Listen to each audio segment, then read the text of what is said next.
Hallelujah. Good morning po sa bawat isa. Andyan po ba tayo? Amen! Hallelujah! Hallelujah! Let us all stand as we read the Word of God in Deuteronomy chapter 31 verse 6. It says, "Be strong and courageous. Do not be afraid or terrified because of them. For the Lord your God goes with you. He will never leave you nor forsake you." Naniniwala po ba tayo doon? Amen. Hallelujah. Tuloy nga po. This is the last Communion Sunday of the year 2021. And talagang sobrang grateful po tayo. Narito po pa rin tayo na malakas. At tunay na ang Panginoon ang nag-provide ng lahat ng ating pangangailangan sa buong taon na ito. Kaya ibigay natin ang the best na pagpupuri natin at pagsama sa umagang ito for all He has done. Amen po? Amen. Let us give a clap offering to Father. Hallelujah, Jesus. Hallelujah.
You died, you rose again.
Panginoon, yung Diyos na aming pinaglilingkuran at sinasamba. Hallelujah. Hallelujah, Jesus.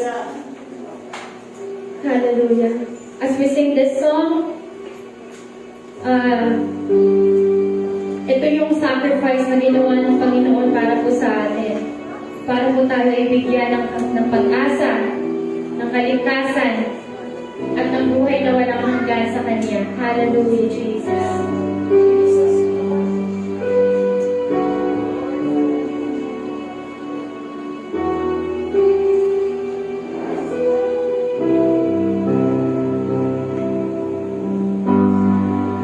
The moon and stars, they wept. The morning sun was dead. The Savior of the world was fallen. His body on the cross, His blood poured out for us. The way of every curse upon Him.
At the cross, the work was finished.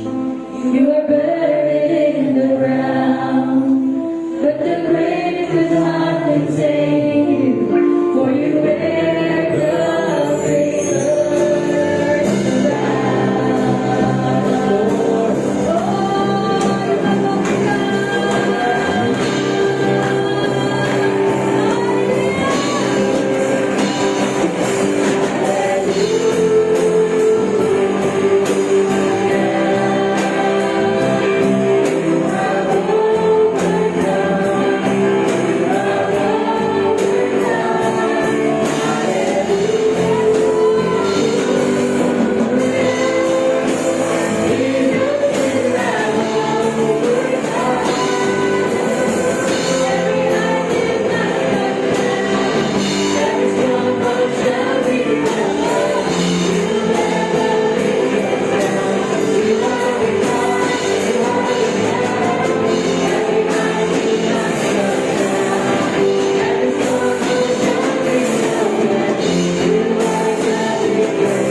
Oh, let us worship the Lord. Hallelujah. Sing praises, your own praises. Hallelujah. He is worthy. He is good. Oh, hallelujah. His love is unconditional. Oh, hallelujah. He is our provider. He is our protector. Hallelujah, Jesus. Hallelujah. Oh, salamat Panginoon. Salamat Panginoon.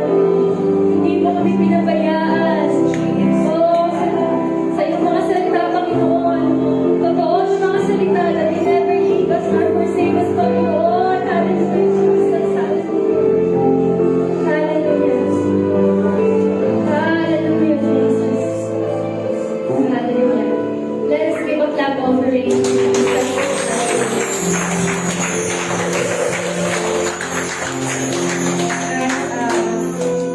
Brother David, open us in prayer.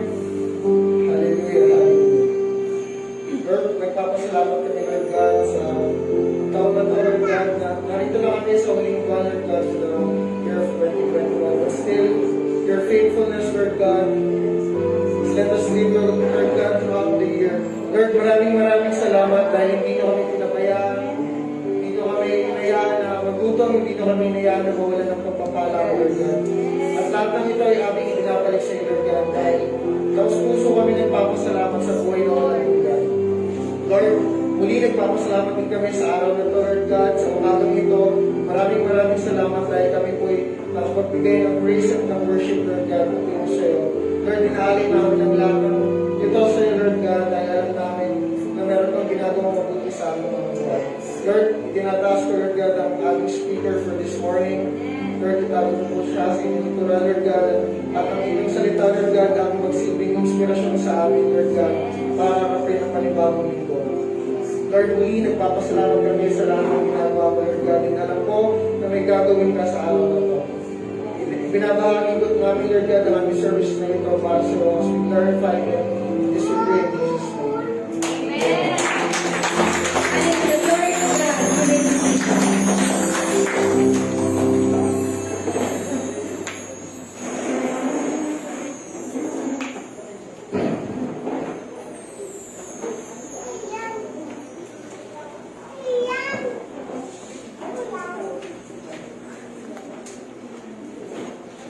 Praise the Lord.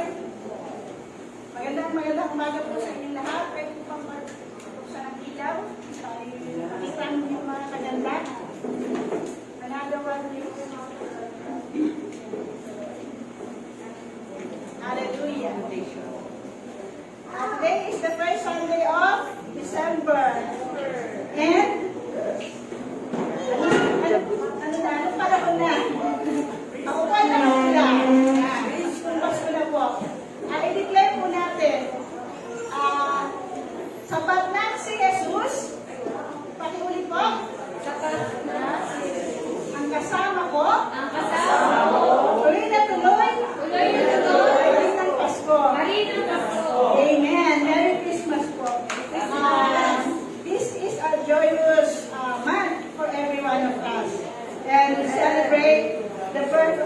Lord Jesus Christ. And ang title po ng aking message ngayon is The Message of Hope.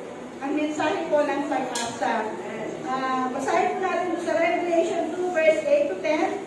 Sabay-sabay po tayo. To the angel of the church in Smyrna write, these are the words of him who is the first and the last, who died and came to life again.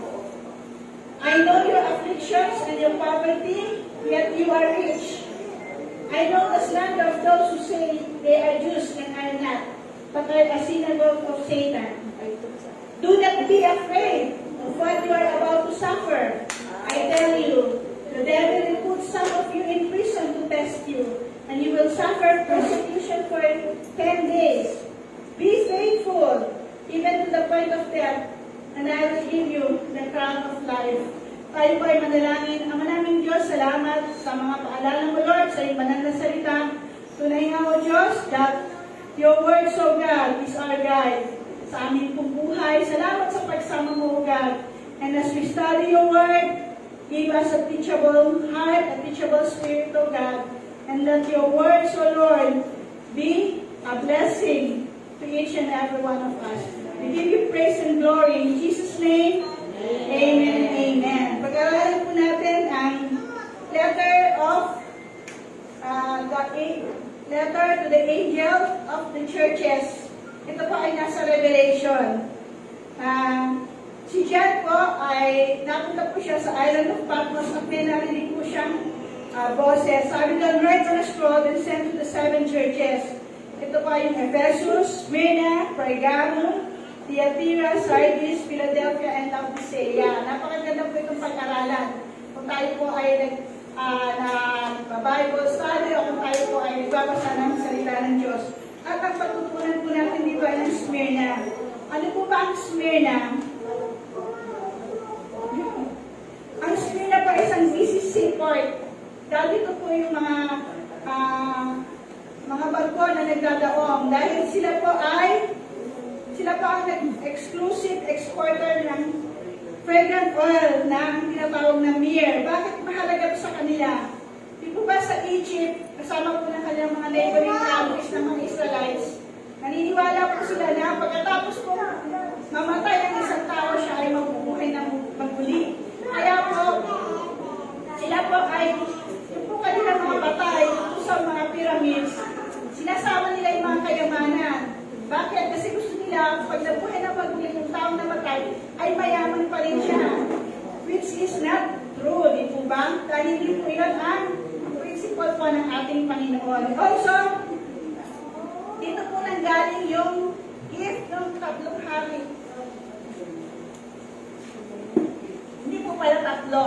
Ang tawag po sa kanila ay wise men. They are treated as low class. Pag nagnegosyo sila at sila ay alam na followers of Christ, hindi po bibili sa kanila. Out kayo, gano'n. Hindi kayo kasama sa aming society. No? Kapag may mga games, kahit magaling siya, hindi po sila sinasali. Hindi kayo kasali. Gano'n po ka-persecuted po ang church ng Smyrna. Subalit, ang angel of the Lord, in-address po yun. Sinabi po doon, sa ating pong pag-aaralan, ang letter A po ay doon po sa verse 5, sabi doon,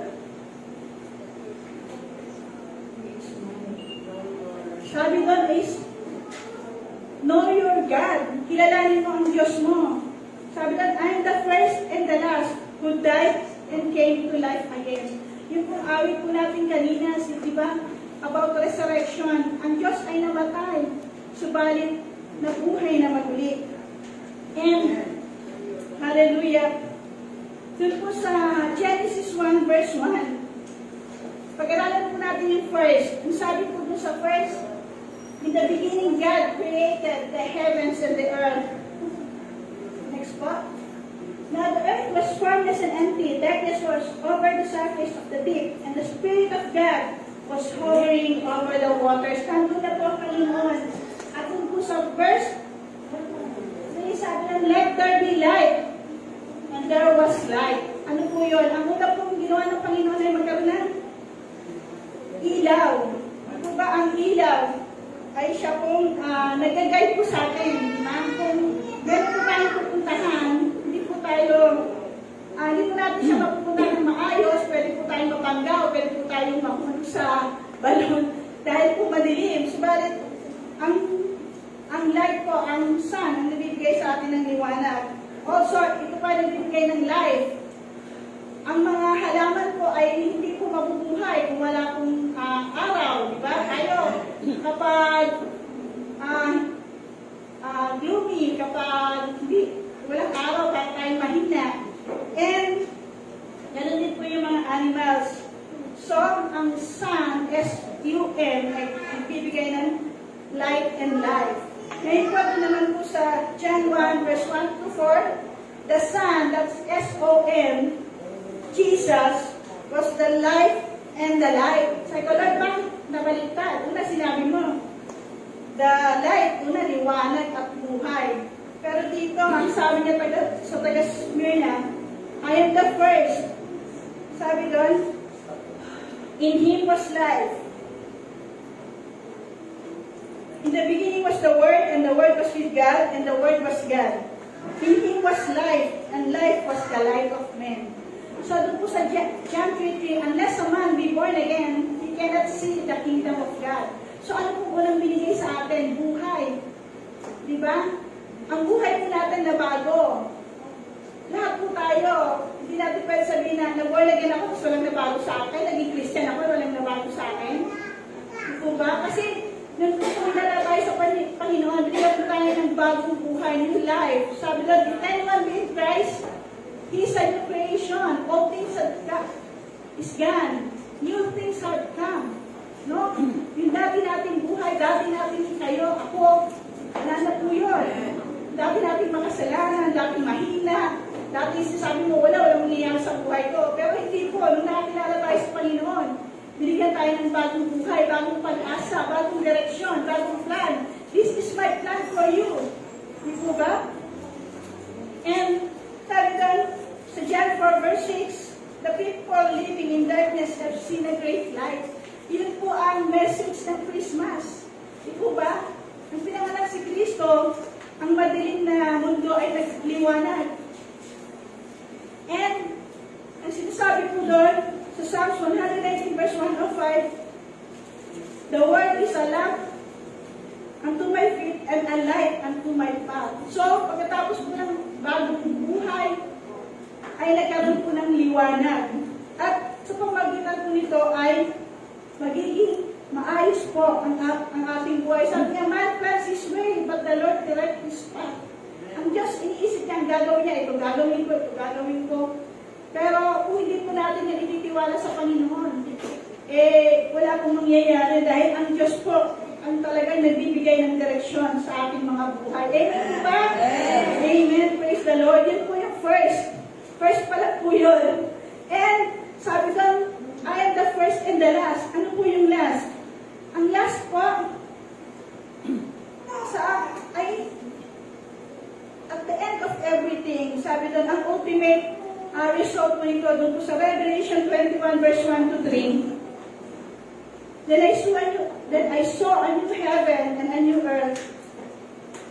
For the first heaven and the first earth had passed away, and there was no longer any sea. Next po.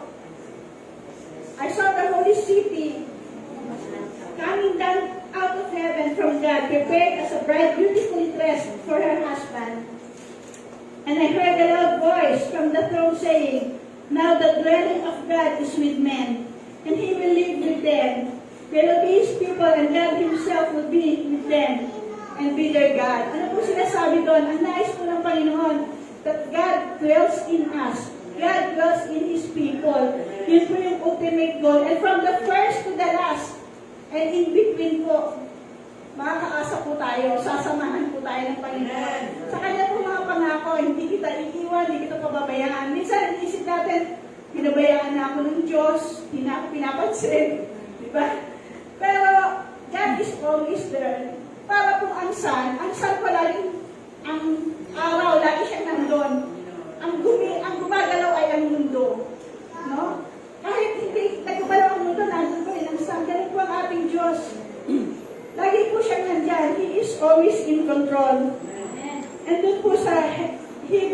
verse 2.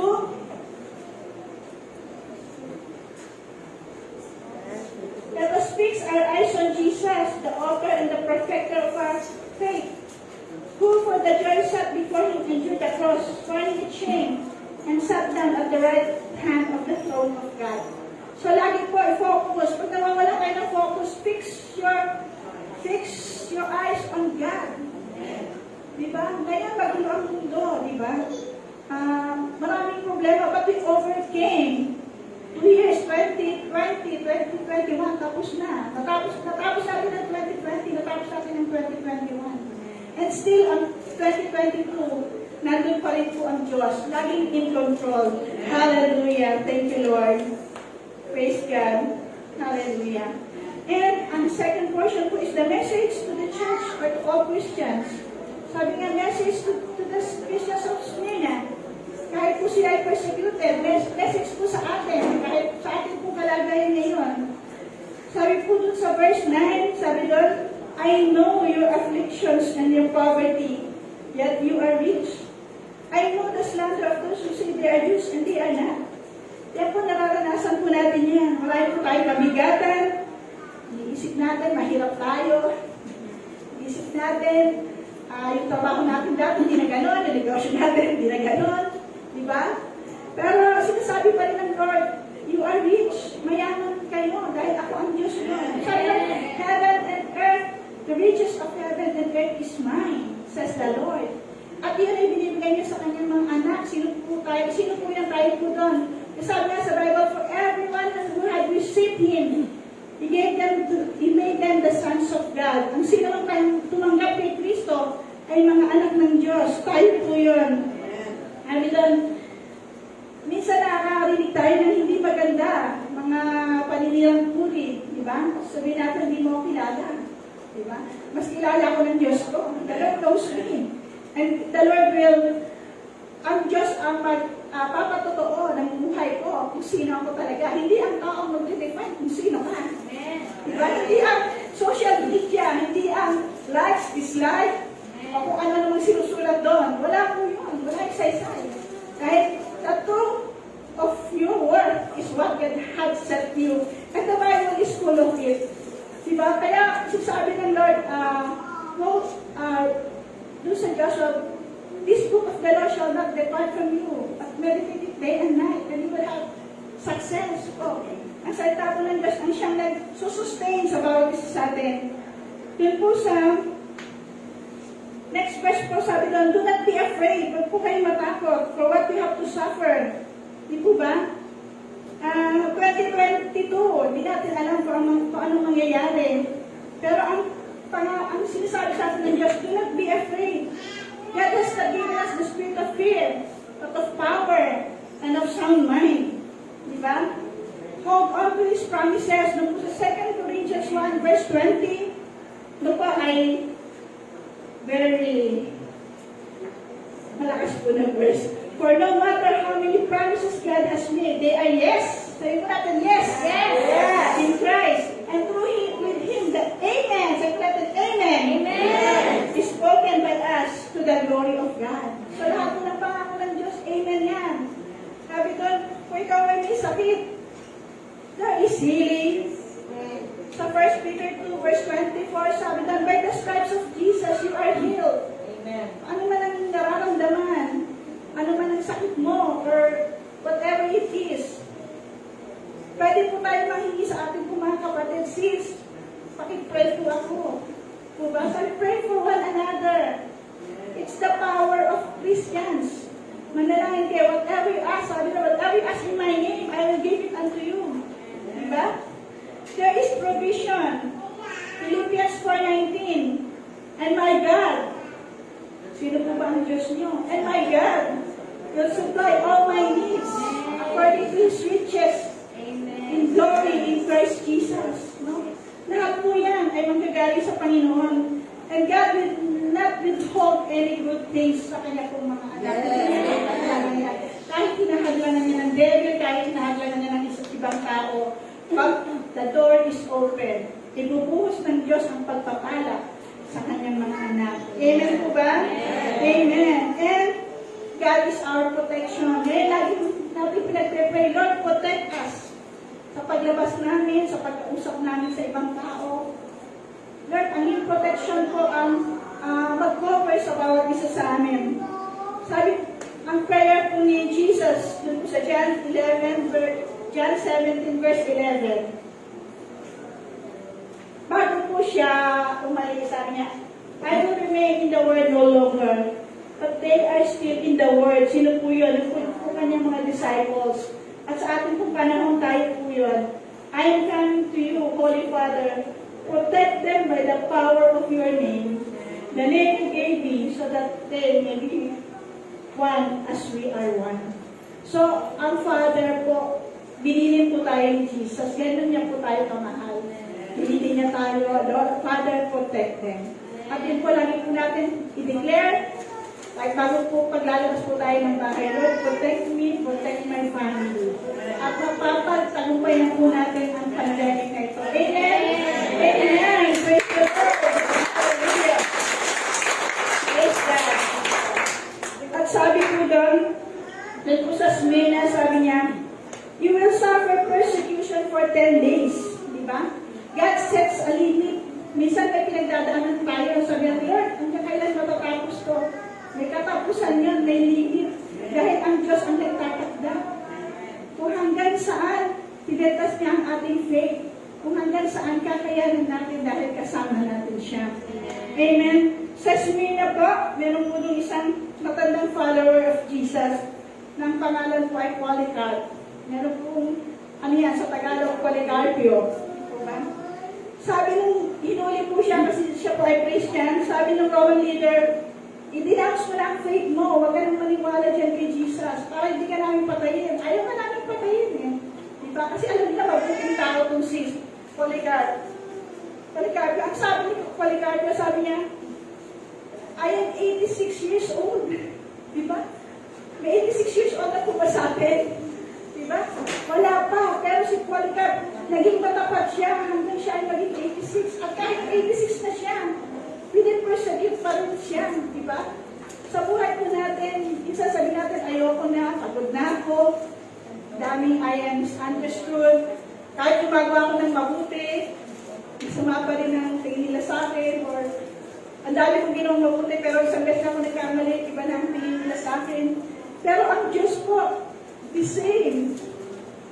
He loved you. Minahal ka ng Diyos. Diba? At ang sabi po dun sa history ng Polycarp, susunugin po siya. Ganun po doon ang capital punishment. So, handa na po ng apoy, ng kahoy, naglalagablab na. Tapos sabihin, dali na si Polycarp. Alam niyo po kung ano nangyari? May malakas na hangin na pumatay sa apoy at hindi po siya namatay. God is telling us, God is in control. Siya ang magsasabi kung kailan tayo mamamatay, kung hanggang kailan ang buhay natin. Hindi po ang tao, hindi po ang virus, hindi po ang kung anong mga dahilan. Only God controls our life and only God holds our life. Amen. Amen.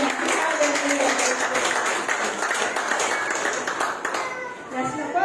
Sabi doon, number 3, be faithful, even to the point of death, and I will give you the crown of life. Sa Smyrna po, dahil nga po malapit sila sa Athens, meron po ng Olympics. Pag nananalo po kasi ay hinibigyan po ng crown, o yung leaf, may mga dahon-dahon sa ulo. Wala po silang ganun eh. Hindi sila nakakatanggap na ganun. Siguro naiingit sila sa mga may ganun. Pero, follower ako ni Christ eh, sabi nila. So, ang sabi doon, pinamis ng Panginoon, be faithful, even to the point of that I will give you crown of life. So, ang sinasabi niya, yung corona na nakukuha nila sa mundo, it cannot be compared to the crown that I will give you. That is the crown of life. And, tayo po, sa buhay natin, minsan sabi natin, hindi man lang akong nanalo kahit first place sa takbuhan, o kaya, hindi man lang ako naging face of the night, wala man lang akong achievement, parang gano'n. Pero, God knows you, God sees you, God knows your achievements. And He is happy to give you crowns. Crowns of life. Hindi natin nakikita. Sabi mo, we live not to the seen, but to the unseen.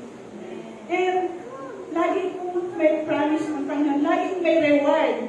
Di po ba? Sabi niya, ang sino mang manatili ay magtatagumpay. That is our reward. And as Christians, we should be faithful. Basically, saan po sa ating daily devotion? Praying and reading the Bible. Ang hirap niyan, busy ako eh. So you set a time. Mag-set po kayo ng time. Kung kayo po ay morning person, 5. Si Sister Baby po, morning person. And 4 o'clock, gising na siya. Siya po ay nag-pray. Date na sa Panginoon. Ako po ay night person po ako. So, ano po eh, 10, 11. So, you set a time. Kung meron po tayong oras para mag-scroll, magbasa ng Facebook, magbigay po tayo ng oras sa ating pong Panginoon. Amen. Number 2 po, fellowship with one another, kagaya po ng church natin ngayon. Sa Ephesians 5 verse 16, sabi doon, redeeming the time, for the days are evil. Diba? May panahon, di pa bawal ang mag-mata ng service. So ngayon, habang pwede pa, redeem the time.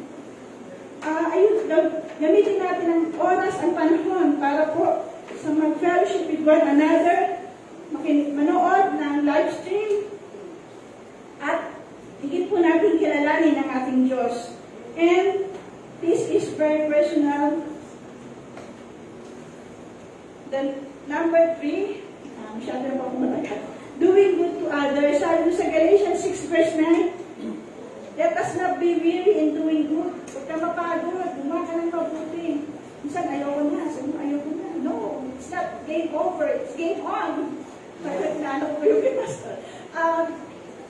Patuloy lang po tayo sa ating buhay at sa paggawa ng mabuti. And last po, sabi doon, be faithful in giving. Be good stewards.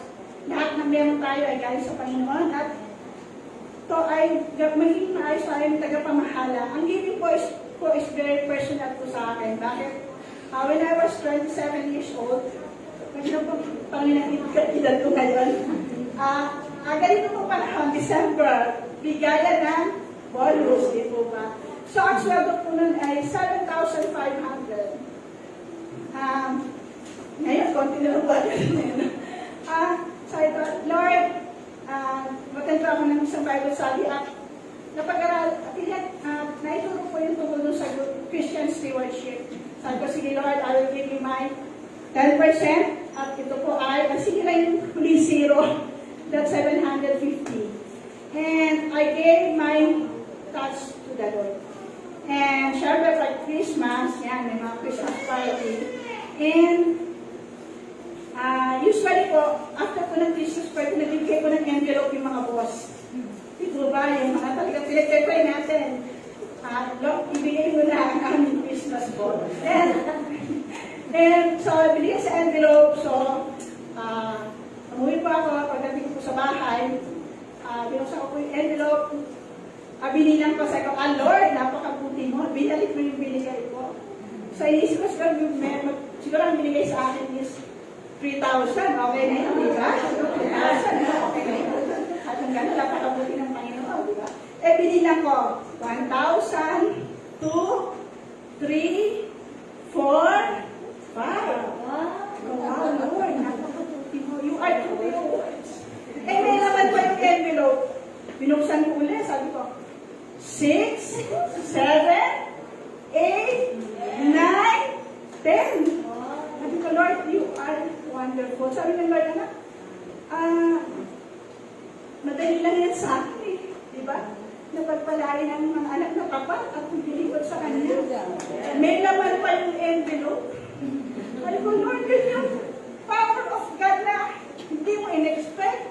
Pero sinasabi ng Diyos sa'yo, anak, ganito tama.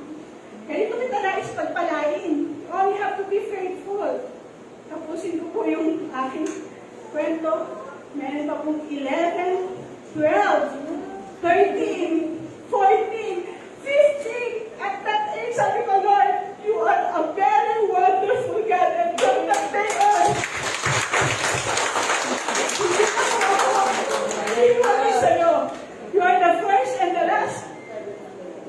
Sinabi mo sa amin, do not be afraid, kilala mo kami.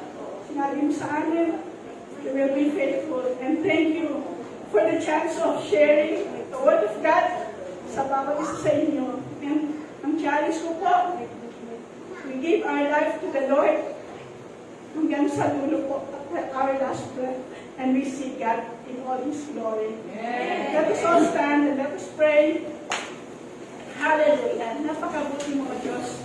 Dakila ka. Marami ka pang wonderful things na inihanda para sa amin. Lord, i-prepare mo ang aming hearts. I-prepare mo, Lord, ang aming buhay to serve you, to love you, to worship you, O God. Hallelujah. And thank you, Lord, because you are always faithful and you does not change. You are the same yesterday, today, and forever. To God be the glory. In Jesus' name. Amen.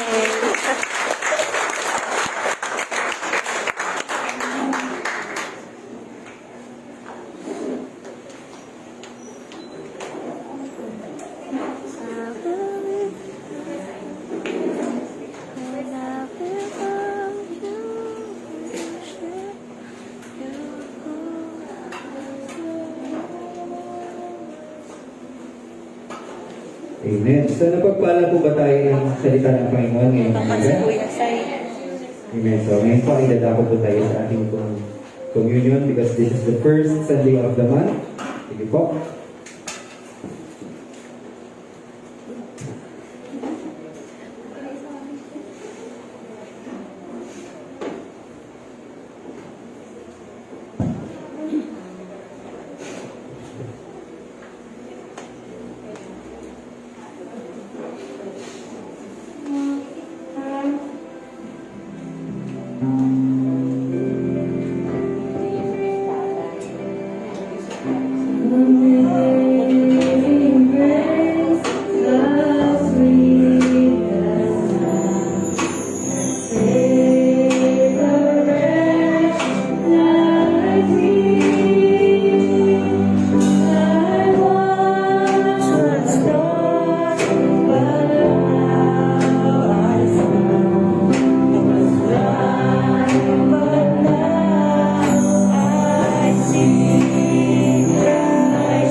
Sinasabi po ng banal na kasulatan sa 1 Corinthians chapter 11, verse 23. Sabi po dito, "For I received from the Lord what I also passed on to you. The Lord Jesus, on the night He was betrayed, took bread, and when He had given thanks, He broke it and said, 'This is my body, which is for you. Do this in remembrance of me.' In the same way, after supper, He took the cup, saying, 'This cup is the new covenant of my blood. Do this, whatever you drink it, in remembrance of me.'" Amen. So, this is the first Sunday of the month of December. And sinasabi po dito sa kasulatan ng ating Panginoon, po, na ito pong tinapay na ito ay sumisimbolo ng katawan po ng ating Panginoon. So, alam naman po natin kung ano ang sakripisyo ang ginawa ng Panginoon sa krus ng Kalbaryo. Amen? So, ang katawan niya, hindi lang basta-basta pinahirapan, hindi lang basta-basta sinakta. Kumbaga, sobra-sobra. Sobra-sobrang pagpapasakit, sobra-sobrang pagpapahirap ang ginawa. Amen. But ang kagandahan po doon, kung ginawa po yun or nangyayari po yun sa Panginoon, isa lamang po ang nasa isip niya. Kundi tayo po. Tayo mga makasalanan. Ginawa po yun ng Panginoon. Nangyari po yun. Naging kalooban po yun ng Diyos Ama para po sa ating kaligtasan. Amen? Ang kanyang dugo rin po ay umuhos para po sa ating kaligtasan po. Amen? So if you have any sickness na nagsasabi po na sa kanyang mga latay, tayo po ay nagsigaling. So if you have any sicknesses, meron po kayong nararamdaman, may mga kamag-anak po kayo, na sa balik ng karamdaman sa mga oras ito, tayo po ay tumayo at patuloy po natin ipanalangin ito sa ating Panginoon. Hallelujah, Jesus. Hallelujah, Lord God. Panginoon, maraming salamat po muli sa araw dito. We thank you, Lord God, for the gift of life and strength na patuloy na pinagkakalaw mo po sa bawat isa. Tunay nga po na napakadakila mong Diyos, ikaw ay hindi nagpapabala, Panginoon. Thank you, Lord God, for this day of Communion Sunday, Panginoon, that we remember how you sacrificed your Son, Jesus Christ, para po sa kaligtasan namin, Panginoon. Alam namin, Lord, ang katawan ni Jesus na nasugatan, na nasaktan, ay para po sa aming Panginoon. Sabi mo nga po sa iyong mga latay, kami po ay nagsigaw ng Panginoon. We are claiming that promise until today, Lord God. Kaya kung sino man po, Panginoon, sa mga oras na ito, na nandito sa lugar na ito, or maging sa mga nanonood ang may karamdaman, Panginoon, kami man po, sarili man po namin, aming po mga kamag-anak at mahal sa buhay, in the name of Jesus, in the name of Jesus, by your stripes, we are healed, Lord God. At patuloy mo pong pagagalingin, anuman pong karamdaman na meron kami, simpleng sakit, simpleng lagnat, simpleng ubod-sipon, kahit malala pa man yan, Panginoon, kaya-kaya mo po yan. In the name of Jesus, in the name of Jesus. Kaya po, Lord, salamat po sa dugo na saro, Panginoon, na nagre-representa ng iyong dugo. We thank you, Lord God, for your blood that was shed on the cross of Calvary para po sa aming kaligtasan, Panginoon. Kami po yung naririto at malaya ngayon, nagpupuri at sumamba sa iyong pangalan. We thank you, Father God, and we bring you back all the praises, glory, and honor. In the mighty name of Jesus Christ. Amen. And God, let's eat the bread po.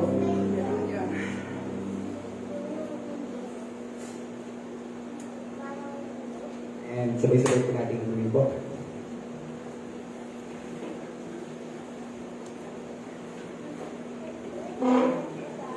Kaya habang kinukuha po ang ating mga maliliit na baso, may I call in Mami Sally, Sister Sally, for our offering.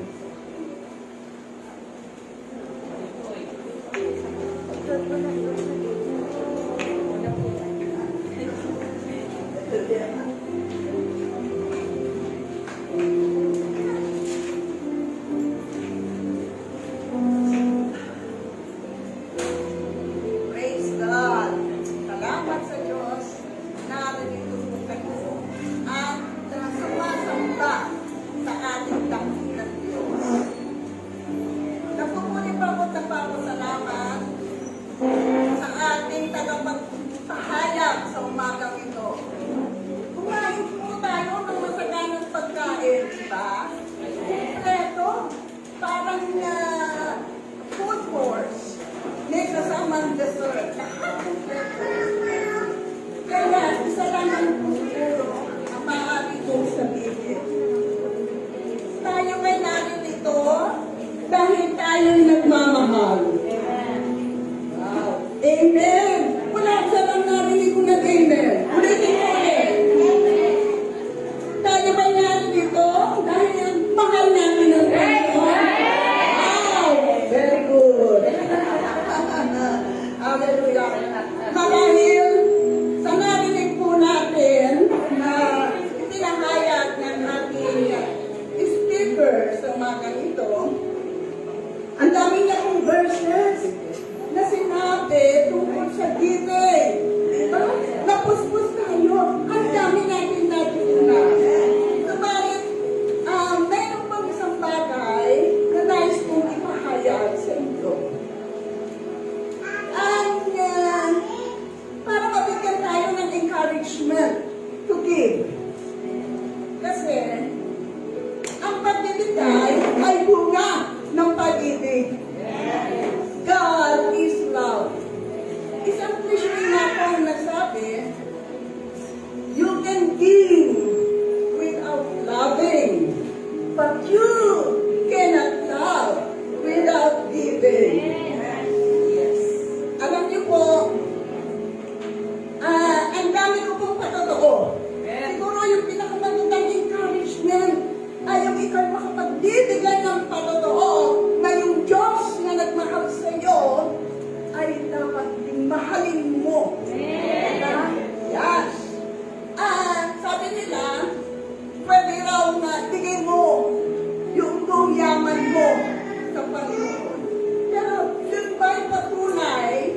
ay nagmamahal. Maaaring nagbibigay ka, nagbubudbud ka ng pera, sige. Kasi sobra, bonggaisius ang yaman mo. Diba? Pwede yun. Pero alam niyo po, ang nagmamahal, nagbibigay mula sa puso. Gano'ng mang kalaki, gano'ng mang kaliit. Sabi nila, ang liit lang nakita ko, hindi ako magbibigay. Di po, alam niyo po, ako po, ayaw ko sabihin yung matanda, bawag sa akin yung matanda sa akin. Nagkakaedad lang. Pero ang totoo, 84 na po ako.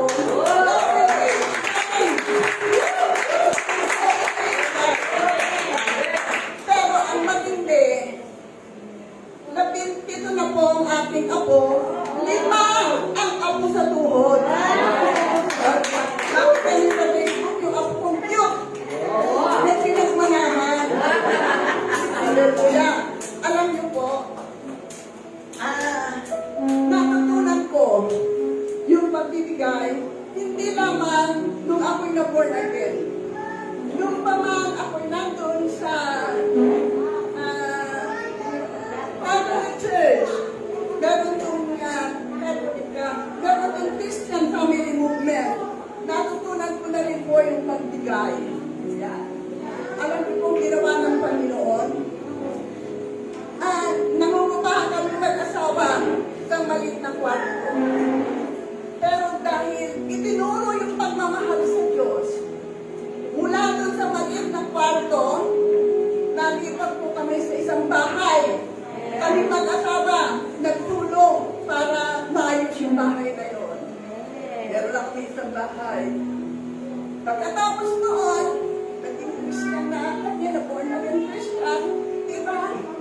Maraming pagkain ang ipinibigay ng Panginoon, pinagsasalusaluhan ng mga Kristiyano. Kasi nga, God will never withhold good things from you. Kung nagbibigay ka, kung nagmamahal ka, anong sukle? Nagmamahal din. So, yung isang bahay na yon, ngayon, 3, yung mga anak ko may kanya-kanyang bahay na, meron din kami dyan 2 maliit na bahay, o di 5 na. Hindi yan ang hindi pwedeng ibigay sa iyo yung mga material things. Pero yung bulong ng puso mo, yung mga panalangin mo, na binutubo ng Panginoon, kamangha-mangha. Ito ay isang example. Diyan po sa aming bahay dyan, sa likuran, may malaking puno doon. Malaking puno. At, siyempre, pagka may mga dahon tuyo, nalalagdag. Sa amin, nalalagdag. Doon si Impong Sally, hindi ko na ha, kasi napromote na ako mula sa pagiging ate, naging auntie, pagkatapos ng auntie, naging nanay, tapos naging lola, hindi na yung Impo na. Pero ang maganda, nakakatayo pa rin.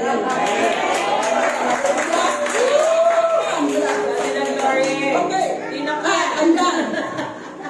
Sa dami ng dahong nalalagyan, etong si Impo, kunwari lang malakas, malaki, pero, ay naku, ilang beses ako nagwawalis.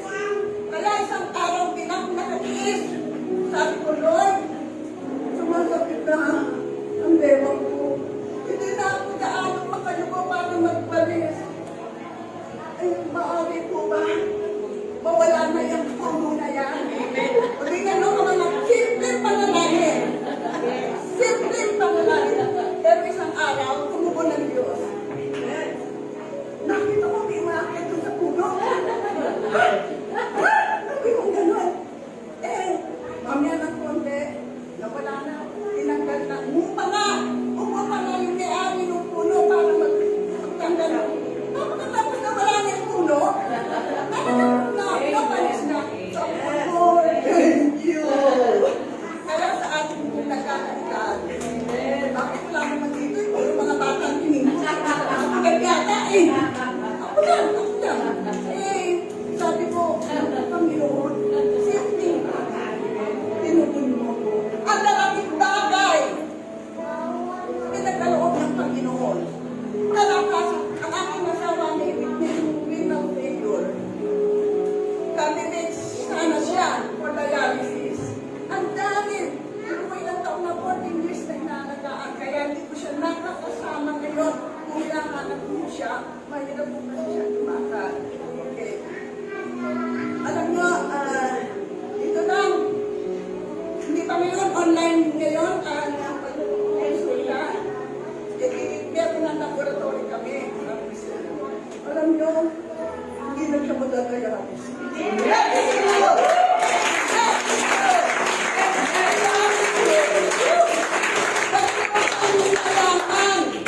gagawa ng higit na maaari niyong isipin.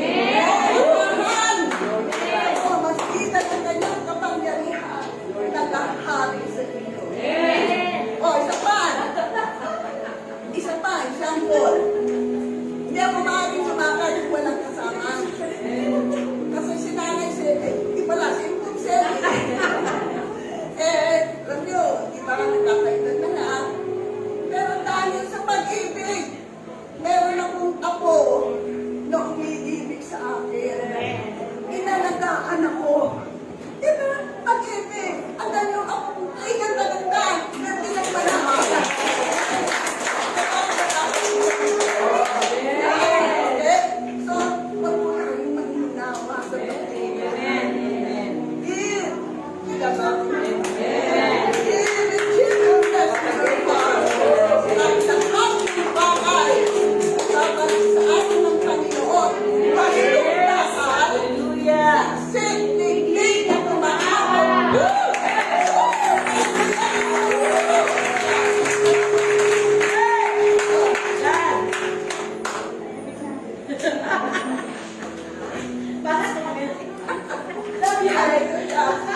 Let's pray. Let's pray. O Diyos na makapangyarihan sa lahat, Diyos ng pag-ibig, sinuruan mo kaming umibig. Sinuruan mo kaming magmahal. Sinuruan mo kaming lumago dahil sa walang hanggan mong karapatan. Salamat, Panginoon, sa pagkakataong ito na kami magkakapatid ay nagkasama-sama upang ipamana sa iyo ang masabi sa iyo. Mahal po namin kayo. Mahal na mahal, O Diyos. Salamat po sa buhay at kalakasan. Salamat, Panginoon. Amin po itinataas ang aming mga kaloob. Dalangin po namin na ito nga po ay iyong paspasan. At salamat, Panginoon, sa masaganang pagpapala na tanging ikaw lamang ang makapagbibigay. Oh, salamat, Panginoon. Salamat, salamat.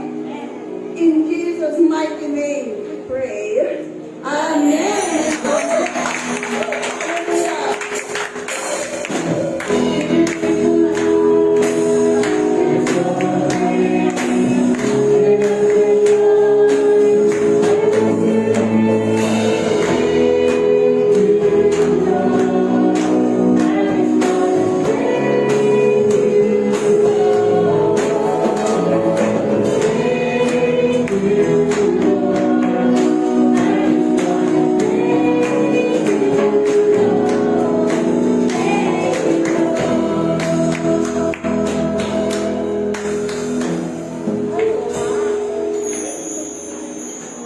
So since it's the first Sunday of the month of December, inaanyayahan ko po na tumayo po ang nagse-celebrate ng birthday for this month. Who are celebrating their birthdays, their anniversaries, wedding anniversaries. Hindi na po natin papuntahin para magsalita. So we're going to pray for you. Po, dami ko mga may birthdays. Amen. Birthdays and anniversaries. Yes. So, sige po, awitan po natin sila. Happy birthday to you. Happy birthday, happy birthday, happy birthday. Nagalan mo po.